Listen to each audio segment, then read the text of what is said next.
Sa kanyang makasaysayang induction sa Basketball Hall of Fame, nagbigay ng makabagbag damdaming talumpati si LeBron James kung saan binigyang pugay niya si Kobe Bryant. Ayon kay LeBron, si Kobe ang naging missing link ng 2008 Redeem Team na nagdala ng seryosong disiplina at matinding commitment na kinakailangan nila upang makabawi mula sa pagkatalo ng Team USA noong 2004.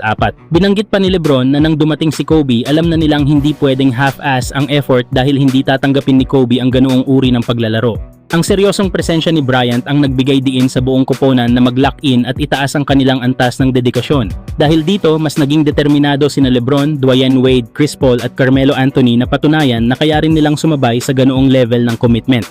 Mahalagang paalala ito mula kay LeBron na ang tunay na greatness ay hindi lang nakikita sa talento, kundi sa araw-araw na disiplina at paninindigan para sa laro. Para sa akin, napakalalim ng mensahe niya dahil ipinakita nito kung paano si Kobe, kahit sa presensya lamang, ay nakapagbago ng mentalidad ng buong koponan. Patunay ito na ang tunay na leader ay hindi lang umaasa sa sariling galing kundi nagtutulak din ng iba para umangat sa pinakamataas na antas.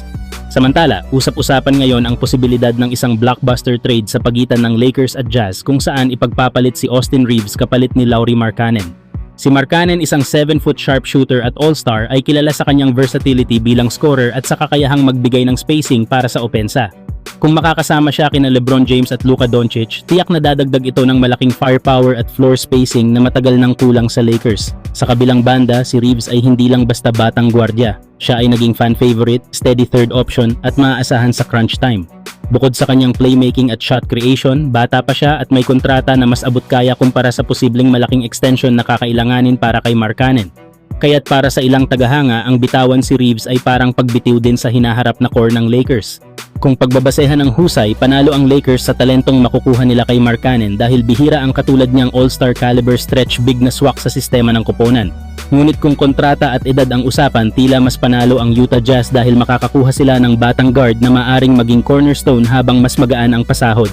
Sa huli, tanong ng lahat, mas pipiliin ba ng Lakers ang kasalukuyang firepower ni Markkanen kaysa sa long-term stability at potensyal ni Reeves?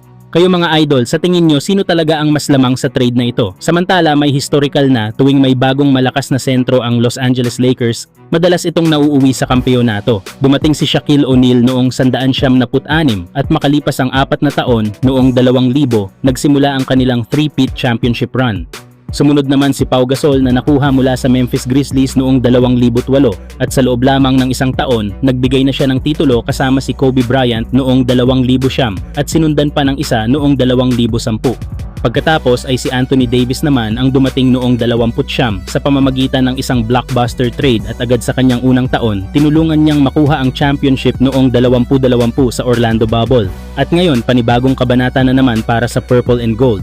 Dumating na si DeAndre Ayton, isang athletic at skilled big man na handang sundan ang yapak ng mga naunang sentro. Kung pagbabasehan ang kasaysayan, hindi malayo na sa loob ng isa o ilang taon, muling makabalik sa tuktok ang Lakers. Mga idol, sa tingin nyo ba si Ayton na ang susunod na magdadala ng championship sa Los Angeles?